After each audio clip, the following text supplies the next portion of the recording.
Então, boa noite para vocês que estão aqui, sejam bem-vindos. Boa noite para o pessoal do Facebook e também do Instagram. Sejam todos bem-vindos. A gente espera que o que a gente vai falar hoje, tagarelar aqui com vocês, possa ajudar vocês de alguma forma, né? Pode mover algo dentro de cada um. Então, nosso tema de hoje, que eu acabei de ser recordada ali, que é depressão, ansiedade e psicoses em geral. Possivelmente nós vamos falar pouco, né? A gente nunca sabe, porque a gente tem várias constelações hoje. E a gente vai falar um pouco sobre isso e vocês aqui a gente vai abrir para fazer uma ou outra pergunta, colocação. Também para as pessoas que queiram perguntar através do Facebook ou do Instagram. Bert Hellinger, né, o organizador desse método das constelações, ele conta uma história bem interessante. E às vezes a gente ouve essa história e acha estranho, mas depois que a gente ouve, se a gente realmente medita sobre isso que ele disse, e talvez a gente faça o mesmo, a gente percebe que é uma grande sabedoria. E a história é assim. Alguém viajava sozinho por um longo caminho deserto. Por muitos dias e muitas noites, ele não encontrava ninguém para talvez ouvir o som da sua própria voz. E à medida que avançava, pelas noites frias, pelos dias quentes, ele sentia que junto dele alguém começou a acompanhá-lo. E aos poucos, ele foi se acostumando com aquela pessoa, com aquela presença, que sempre que ele olhava para trás, se mostrava atrás dele. Depois de certo tempo, ele perguntou: "Quem é você que me acompanha?" Então, o que o acompanhava respondeu: "Eu sou a morte." E em certo momento, ele avista ao longe uma grande fazenda. Percebe que ali tem muitas plantações. E ao se aproximar, percebe também o seu dono sentado na varanda. Ele se aproxima e pede a esse um pouso, comida. E o outro, que estava também vivendo sozinho há muito tempo, se alegra com a presença do visitante. E depois de um tempo que eles conversam, o visitante então diz: "Eu não caminho só, eu caminho com alguém que me acompanha por longos dias e longas noites. Sempre que eu tenho uma dúvida, eu olho para trás e me questiono. E daí eu consigo ter uma boa resposta e uma boa decisão." Então o fazendeiro perguntou: "E quem é que te acompanha?" E ele disse: "A morte." O fazendeiro então se assustou um pouco, mas o visitante disse a ele: "Se você se aliar a ela e fizer dela sua companheira e sua amiga, ela também lhe será uma grande conselheira." Então, daquele momento em diante, o fazendeiro ficou com essa ideia. No outro dia, o visitante foi embora e o fazendeiro, então, ali sozinho na varanda, meditando sobre isso, por sua vez, olhou para trás. E quando ele fez isso, estava lá a sua amiga morte. Bert diz o seguinte, que nós precisamos olhar... Agora você desliga o som para mim, por favor? Nós precisamos olhar para a morte antes que ela chegue. E nesse olhar, quando a gente se associa e fazemos dessa companheira uma conselheira, a gente consegue ter excelentes resultados.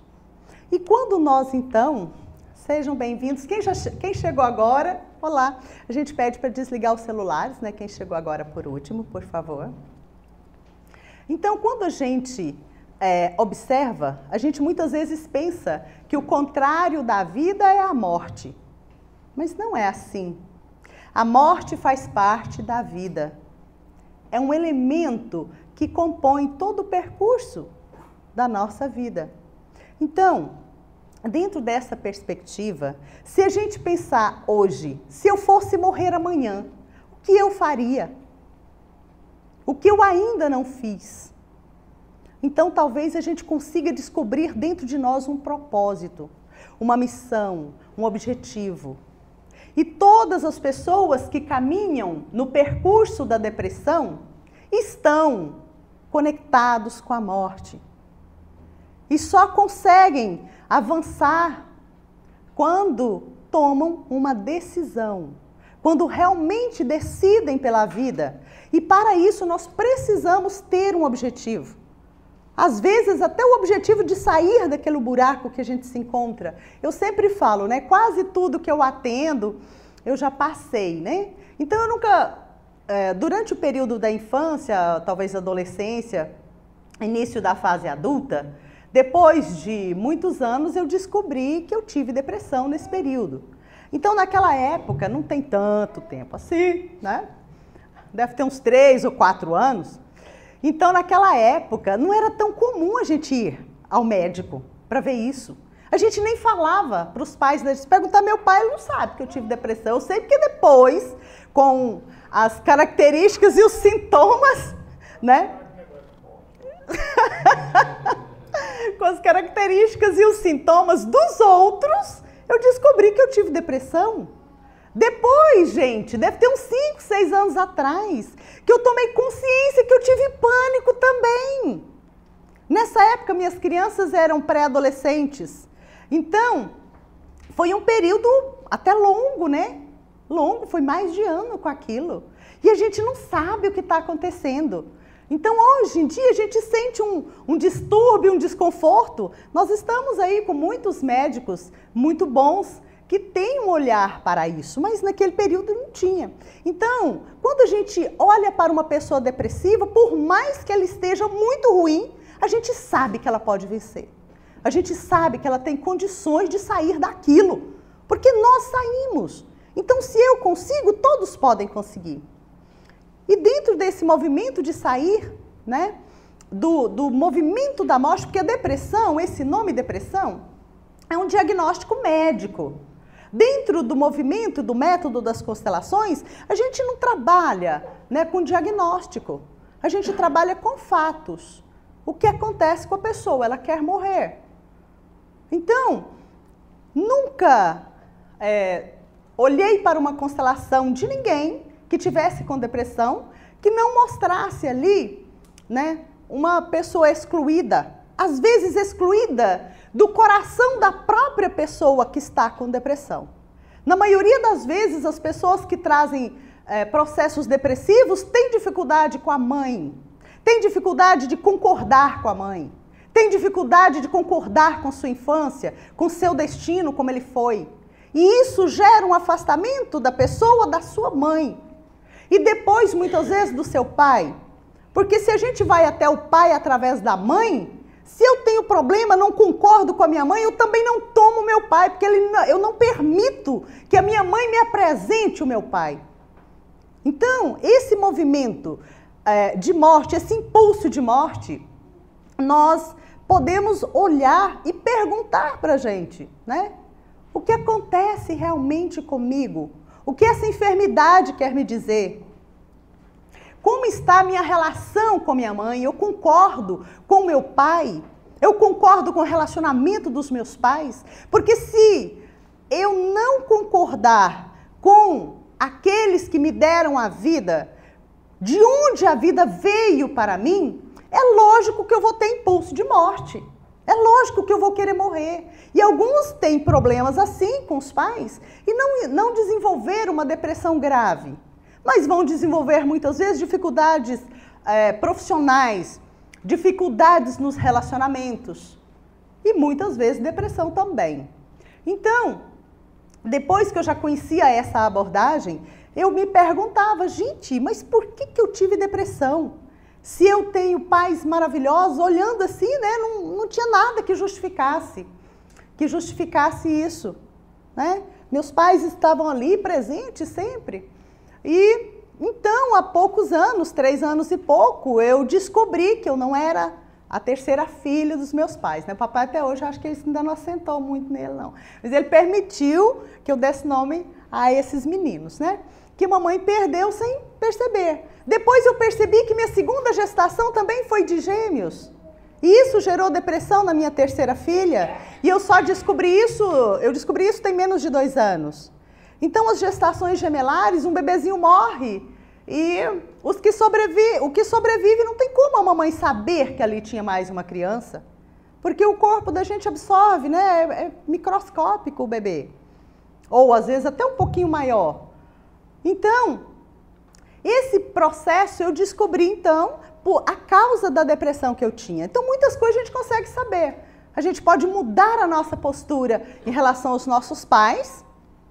A gente não precisa saber por que eu tenho uma má postura, não. A gente pode mudar mesmo sem saber. Então, para a gente mudar, para a gente respeitar a mãe, para respeitar a forma dela agir conosco, hoje e antes, para respeitar o nosso pai, para respeitar o relacionamento deles, para respeitar o destino que nos foi presenteado e a vida que nos foi presenteada, a gente não precisa saber por que eu estava com problema. A gente pega e faz, né? Bom, mas às vezes a gente vai fazendo aos poucos e vamos demorando por um tempo. Mas às vezes, né, depois de um movimento de constelação, a gente consegue fazer isso com mais facilidade. Porque o próprio campo, né, o inconsciente coletivo da família que se mostra através do movimento da constelação, ele traz o impulso de unir tudo que está separado. O impulso de organizar todo o amor que está em desordem. Porque por mais que a gente não esteja concordando com os nossos pais, a gente nunca deixa de amá-los, até quando a gente pensa que não ama. Até quando a gente nunca os viu pessoalmente. Não sei se vocês viram a parte do Fantástico essa semana, eu assisti um pedacinho e foi um presente para mim. Né? Quando os filhos lá então se reconciliando ou reencontrando com os pais. Então a gente percebe, eu vi a postura de um lá que o pai ficou meio assim, né, não importou muito que o menino fosse filho dele, mas a gente olha tudo com o olho de constelador, né? Pensei, mas esse filho é constelado, né? Eu falei, pai, mas eu não te pedi isso, né? Eu queria, né? E eu vi a postura, a gente vê a postura do filho quando ele está mais ordenado. Ordenado no sentido das ordens do amor, do sistema. Então, a gente, mesmo quando nós não conhecemos os nossos pais, mesmo quando fomos agredidos por eles, ainda assim a gente os ama. E então, o que move o nosso coração, o que nos move na direção da enfermidade ou da saúde, é o amor. O amor que gera um movimento de adoecimento e o amor que move o movimento da vida, que move o movimento do sucesso, da nossa prosperidade. Então, tudo está, como o Bert diz, e a gente vê isso, né? Eu já trabalho há 14 anos, eu estou dentro desse movimento, e a gente não cansa de, eu particularmente, né? Eu não canso de me emocionar. Nada que eu trabalho nas constelações me emociona como reconciliações de filhos com pais. Então, às vezes eu estou constelando a pessoa e eu me emociono mesmo. Agora, porque foi espancado, porque aconteceu estupros e tal, a gente dá um lugar para todos no nosso coração. Mas não em mim não gera uma emoção de tristeza, até porque se gerasse eu não poderia trabalhar com essas pessoas. Quando nós ainda não conseguimos concordar com o assassino, concordar com o estuprador, concordar com aquele que é chamado delinquente, então a gente não tem competência, a gente não pode trabalhar com essa abordagem. Para trabalhar com essa abordagem e ajudar realmente o nosso cliente, nós precisamos conseguir concordar com todos, com a vítima e com o algoz da mesma maneira. O primeiro movimento de um constelador é dar e conseguir dar no nosso coração o lugar para todos os excluídos. Porque em quase todas as constelações vão surgir movimento de excluídos. Então, quando alguém nos procura, e não precisa ser como constelador, pode ser uma amiga que nos procura, um amigo, com uma questão de depressão, procure naquele momento, né, pensar dentro do seu coração, para onde olha o amor desse meu amigo que está com depressão. Né? No meu caso, como eu soube depois, né, essas crianças que vieram antes de mim e que não permaneceram, então o meu olhar estava em direção a eles, porque eles não puderam ficar na vida e eu vim depois de 3 que não conseguiram ficar. Né? Só na minha gestação nós éramos 3. Então, eu olhava, né, para as minhas irmãs que não permaneceram. E isso gera em nós culpa de ter sobrevivido. Então vem um primeiro olhar para as irmãs, querendo segui-las na morte, e por outro lado, a culpa. Então muitas vezes a gente tem facilidade em ganhar dinheiro, por exemplo, mas nós espalhamos esse dinheiro de alguma maneira. A gente deixa que ele vá embora. É uma forma de estar ali no movimento equivocado, mas dizendo através do nosso coração: minhas irmãs, vocês não puderam ter sucesso, então eu também não terei por amor a vocês. E quando a gente percebe, descobre a causa, que no meu caso foi essa, mas cada pessoa vai ter sua história, né? Vai ter o seu porquê. Então, quando a gente olha e percebe o movimento que nós estamos fazendo, que é por amor, mas gera mau efeito para nós e não ajuda ninguém. Então, a gente consegue olhar para essas mesmas irmãs e dizer: irmãs, vocês não puderam ter sucesso, vocês foram embora muito cedo, mas eu fiquei e eu terei sucesso também por vocês. E em todo o meu sucesso, vocês estarão comigo. Sejam minhas aliadas, como o próprio Bert diz, faça daqueles que não permaneceram seus aliados. Então, a gente adquire uma força tripla para fazer as coisas. Não é ficar perturbada triplamente, não, né, gente? Mas tem um movimento. Enquanto a gente não sabe as causas, nem sempre a gente consegue resolver. Em relação à ansiedade, eu gosto de falar isso junto com o tema depressão, né? Em relação à ansiedade, a gente precisa se perguntar o que me falta. E quase sempre também tem a ver com a nossa relação com a nossa mãe e com o nosso pai. O que está faltando dentro de mim que eu procuro, que me faz tanta falta ao ponto de eu ficar assim? E em alguns casos, a ansiedade está relacionada com o nosso nascimento, às vezes também com a nossa gestação. Então eu não consigo falar, mesmo sendo um encontro de constelação, não dizer isso. Porque eu não sei precisar, mas talvez 50% dos casos de pessoas que eu já atendi com questões de ansiedade tem a ver com o que nós sentimos no momento em que estávamos para nascer, seja de nascimento cirúrgico ou natural. Então, Bert, em muitos momentos, né, não sei se ele faz isso hoje, porque já está com quase 93 anos, né? Ele é agora de novembro, faz 93, ou já fez, não sei. Então, Bert Hellinger mesmo, ele segurava o cliente ficava ali, preso nos seus braços, até trabalhar o trauma de nascimento. Então, eu sou renascedora, né? Eu trabalho com constelação, mas trabalho com renascimento também. Então, eu até desenvolvi digamos, uma forma, né? Uma técnica dentro do trabalho de constelação para trabalhar renascimento. Porque às vezes a gente vai constelar a pessoa e a pessoa está realmente conectada, o problema que ela está sentindo de ansiedade ou às vezes de algum tipo de dor tem a ver com o momento do nascimento e não com um problema sistêmico, né, lá do sistema familiar, de nada do passado. E em relação às psicoses em geral, seja o transtorno bipolar ou outras formas, né, que se apresenta a psicose. A psicose, ela está quase sempre relacionada com assassinatos na nossa família, onde vítimas e assassinos não foram reconciliados. E quase sempre, né, não é sempre, quase sempre, a vítima e o assassino não estão reconciliados porque a família não deixa. Porque eles não conseguem ficar em paz por conta da postura das famílias.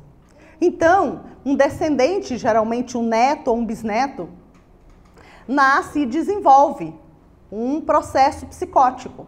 Por quê? Porque ele está identificado com esse fato.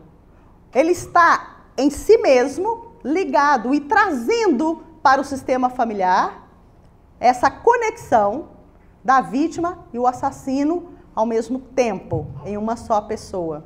E é muito comum, né? Isso já aconteceu outras vezes e com Bert muitas vezes, até porque ele vive em países, né, e trabalha em países que aconteceram mais guerras, mais assassinatos, enfim. Então, é muito comum, às vezes, após a constelação, né, o psicótico realmente se cura. Eu já tive alguns casos também de uma única constelação e a pessoa não ter mais aquele sintoma. Certa vez, um caso de psicose, eu me lembro, essa moça que nos procurou, estava relacionada com um assassinato na 6ª geração anterior. Então, nem sempre a gente fala, não teve, ninguém matou alguém da minha família. Primeiro, às vezes alguém mata, você não fica sabendo, né? A gente não tem que matar as pessoas e divulgar no jornal. Então, às vezes, morreu aqui mesmo, pertinho aqui, o pai, a mãe, uns tio, o avô, e a gente não soube. Ou fomos, né, alguém também foi morto da nossa família. Então, quem faz parte de um sistema familiar, né, as pessoas que compõem o sistema familiar, em relação uns aos outros, nessa relação que tem de uns com os outros, o que acontece com um interfere em todos. Lógico, vai ter um efeito maior em um ou outro descendente, mas no contexto geral interfere em todos.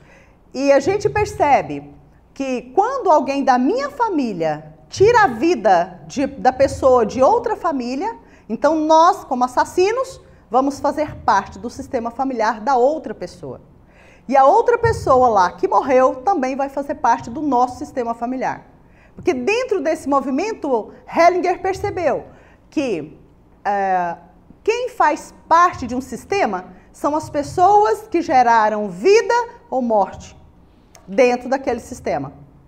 Então, todos os nossos antepassados, porque a vida passou através deles para chegar até nós, pessoas que dedicaram muito suas vidas em benefício das nossas famílias. Às vezes, hoje em dia, não tem tanto isso.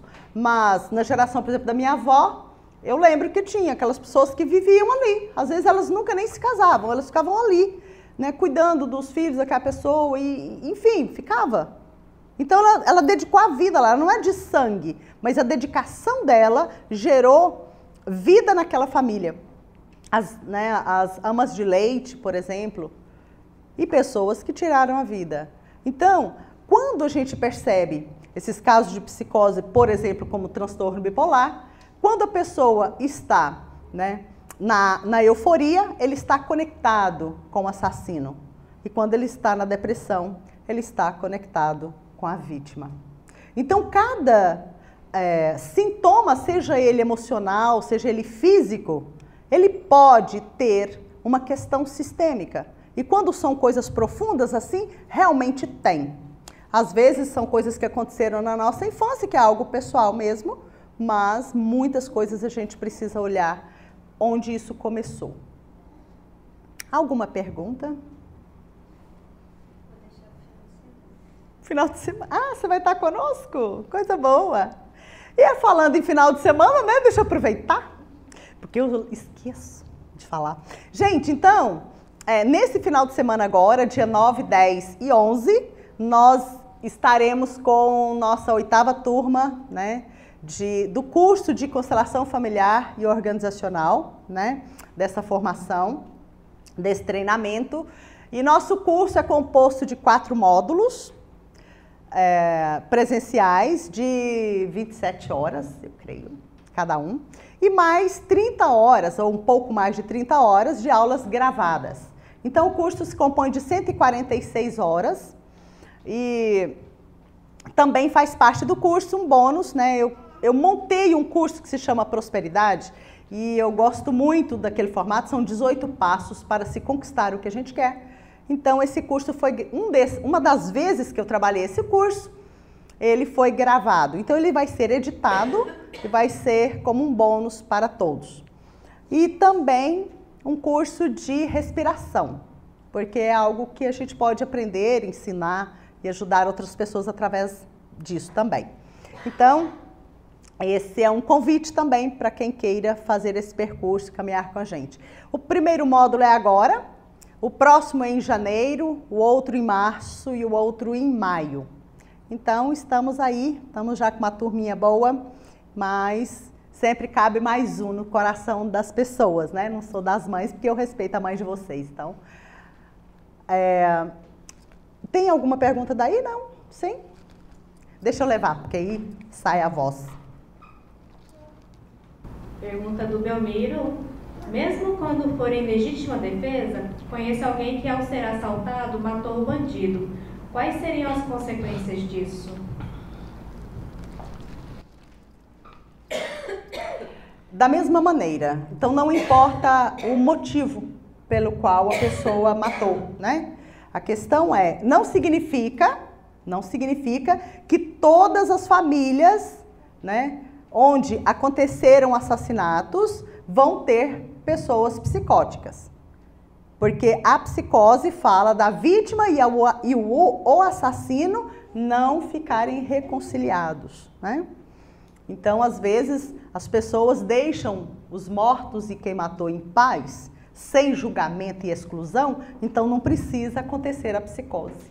A psicose vem para que se inclua, porque se eu matei alguém da outra família e eu começo a fazer parte lá, e se o outro que morreu através das minhas mãos começa a fazer parte aqui, e se todos concordam que isso é assim, e deixam as coisas acontecerem como são, né?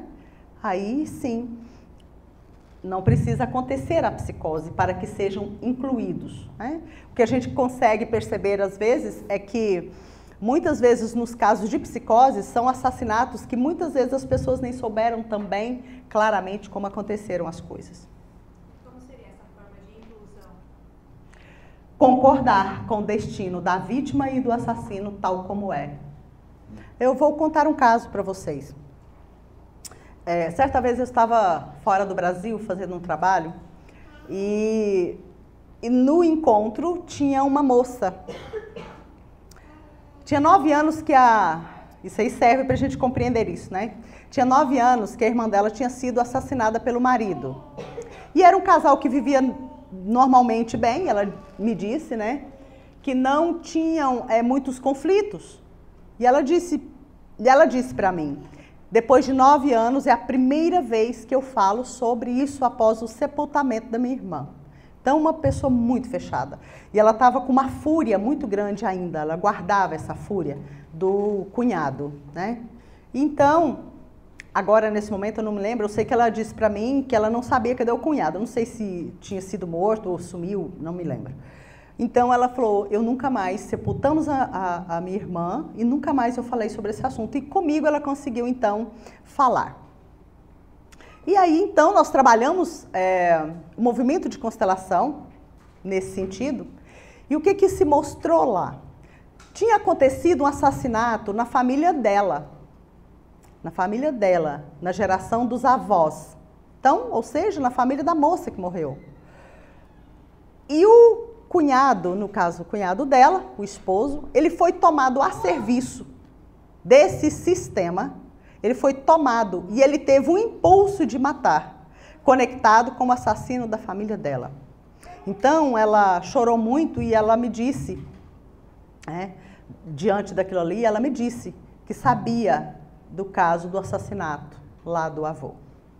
Então isso serve muitas vezes para liberar, porque a gente culpa, né? A gente culpa o assassino, mas às vezes é do nosso sistema que vem a força de fazer com que aquilo se repita, devido ao que tinha acontecido e a causa, né, do avô ter matado alguém lá no passado. Tem mais? Não? Sim. Deixa eu levar aí para você.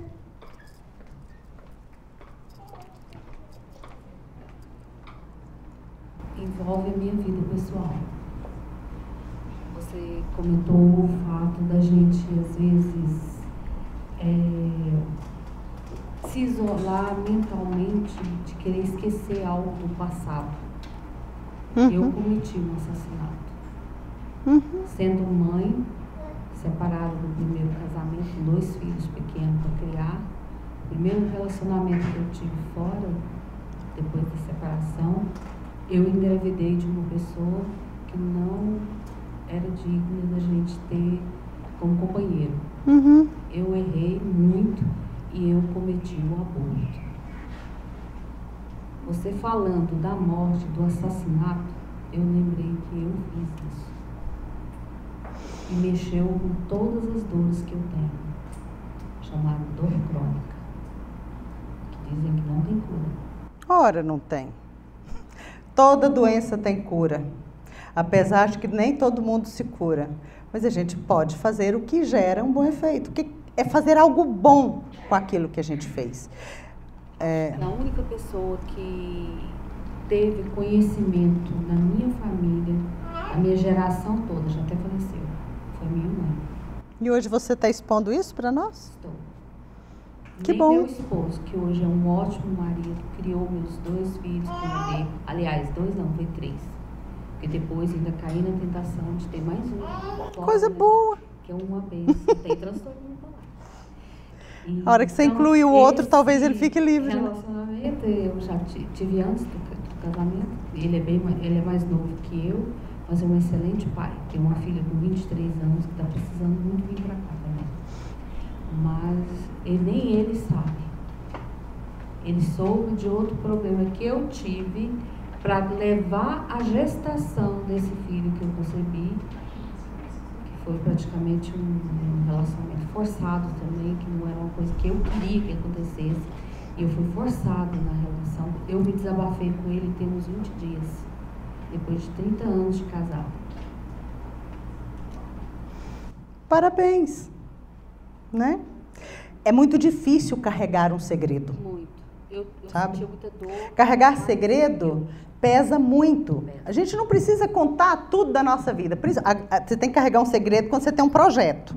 Você tem um projeto que você vai realizar, fica calada, né? Você quer casar também, arruma um namorado, fica calada. Não conta não, isso é igual gestação, espera passar 3 meses. Esses aí foram os mais difíceis, que eu projetei dentro da minha mente. Eu projetei dentro de mim me isolar disso e através até de frequentar a igreja, procurar em Deus o perdão dele, né?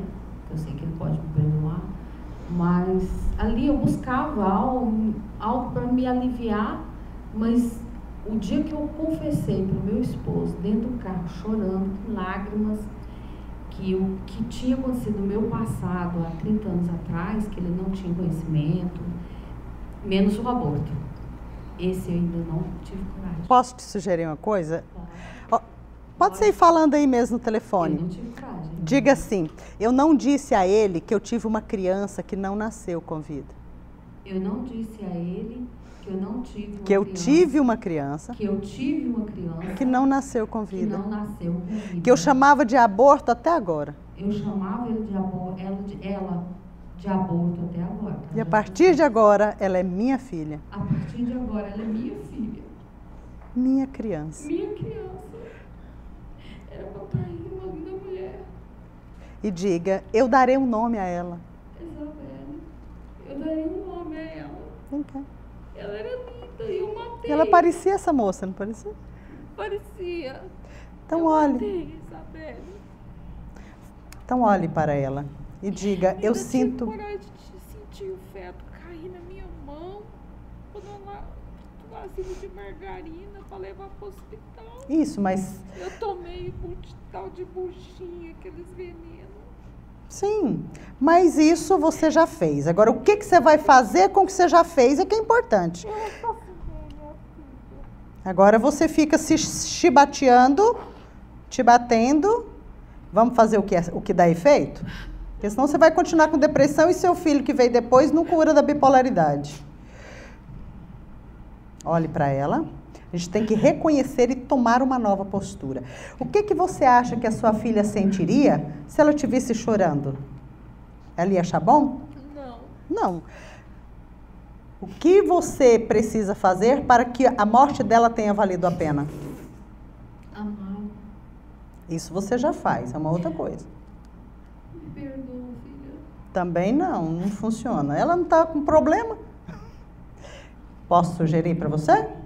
Olhe para ela e diga Querida filha. Querida filha. Respire e fale na força, de força de mãe. Querida filha, eu sinto muito. Eu sinto muito. Naquele momento, a mamãe não conseguiu fazer diferente. A mamãe não conseguiu fazer diferente. Eu fiz assim. Eu fiz assim. E sinto muito. E sinto muito. Eu sofri muito por isso até agora. Eu sofri muito por isso até agora. A partir desse momento, eu vou fazer valer a pena. Eu vou fazer valer a pena. A sua morte não terá sido em vão. A sua morte não vai ter sido em vão. Eu decidi daquela maneira. Eu decidi daquela maneira. Para que minha vida fosse melhor. Para que minha vida fosse melhor. E na verdade eu fiz o contrário. E na verdade eu fiz o contrário. Até agora. Até agora. Eu me puni. Eu me puni. E fiz a minha vida ter problema. E fiz a minha vida ter muitos problemas. E eu vou fazer diferente. Eu vou fazer diferente. Por amor a você. Por amor a você. Eu serei feliz por amor a você. Eu serei feliz por amor a você. Eu desisto, filha. Eu desisto, filha.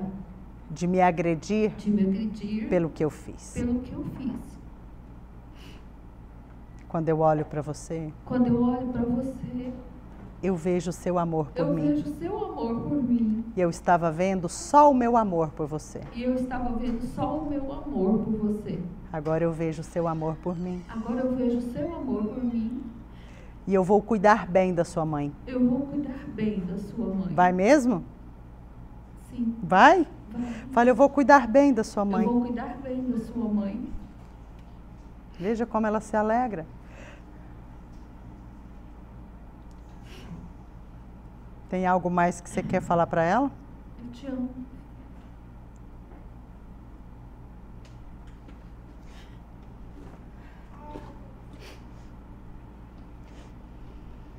Faça isso, mamãe. Faça isso, mamãe. Cuide bem da minha mãe por mim. Cuide bem da minha mãe por mim. Para que eu olhe para você. Para que eu olhe para você. E me alegre com sua alegria. E me alegre com sua alegria. A partir de hoje. A partir de hoje. Eu sei que a senhora vai conseguir. Eu sei que a senhora vai conseguir. Eu fiquei pouco tempo. Eu fiquei pouco tempo. Mas para sempre eu serei sua filha. Mas para sempre eu serei sua filha. E para sempre a senhora será minha mãe. Para sempre a senhora será minha mãe. Fale de mim para os meus irmãos. Fale de mim para meus irmãos. A senhora não precisa contar detalhes. A senhora não precisa contar detalhes. Mas pode dizer que teve uma outra criança. Mas pode dizer que teve outra criança. E fazer uma homenagem. E fazer uma homenagem. Fazer um bolo, talvez. Fazer um bolo. Com meu nome. Com meu nome. E homenagear. E homenagear. E eu ficarei muito feliz com isso. Ficarei muito feliz com isso. Como você se sente? Léo, eu vou fazer tudo que você pede, filha. Fala, inclusive, parar de me bater. Parar de me bater. De me condenar. De me condenar. De me crucificar. De me crucificar. E parar de pedir perdão para Deus. E parar de pedir perdão para Deus. Deus já está bem com todos, né? Deus já está bem com todos. Tudo bem assim? Tudo bem. Obrigada por sua coragem, né? Esse é um movimento que quem teve essa experiência, seja com crianças que a mãe decidiu que não nasceria, ou mesmo com crianças que não nasceram naturalmente, né? Dar um nome, fazer uma homenagem. Para quê? A criança não é que a criança que morreu precisa disso, não. Somos nós que ficamos aqui, que precisamos dar um lugar, que precisamos incluir. Então, o exercício de dar um nome, tem gente que fala, não, já incluí sim, já dei nome. Você olha para a cara da pessoa, você vê que ela não fez nada disso, né? Então, dar o nome é um movimento, é uma técnica de fazer incluir. Né? Um outro passo é uma homenagem. Para quê? Para que eu realmente inclua. Né? Algumas pessoas falam, não, eu já constelei isso, eu já incluí. Você falou para sua mãe? Não, falei não. Você falou para os seus filhos que vieram depois? Não, não falei. Gente, a gente não precisa dizer, olha, porque não sei o quê, não precisamos dar explicação, não, né? A gente precisa apenas dizer, gente, eu soube que é muito importante que se diga quantas gestações a gente teve. Então, certa época eu perdi uma criança. Ela não permaneceu na vida e eu soube. Uma doida disse que é bom dar um nome, é bom fazer uma homenagem, fazer alguma coisa. Então eu vou fazer isso, porque isso beneficia os que vieram depois dessa criança. Então, e fazer isso com alegria, né? Sem peso. Quando a gente toma uma decisão dessa, a gente toma essa decisão porque a gente considera que após isso, nossa vida vai ser melhor. E a maioria faz o contrário. Ao invés de fazer valer a pena, a gente faz da vida um momento de tristeza, de depressão, de culpa, de sofrimento, né? E várias coisas começam a dar errado por causa da culpa e o movimento que a gente faz para nos punirmos. E isso gera mau efeito no sistema, porque se gerasse mau efeito só pra gente, ok. Mas se a gente não inclui, a gente não sai dessa dinâmica de autopunição, um filho depois, um neto, segue repetindo a gente. Então muitas coisas a gente faz pela nossa própria saúde emocional, saúde física, financeira. Mas muitas vezes a gente só tem força para fazer o que precisa ser feito quando a gente percebe que isso vai beneficiar os nossos descendentes. Algo mais? Podemos encerrar? Sim? Vamos trabalhar agora? Algo mais que sugira, a gente fala no que acontece o que acontecer nas constelações, né? E aí, então a gente vai falando algo dentro dessa perspectiva. Então, deixa eu ver, a gente tem esse curso e eu acho que é só os recadinhos, né? Então, muito obrigada a presença do pessoal do Instagram, do Facebook, né? Sigamos sempre juntos de corações conectados.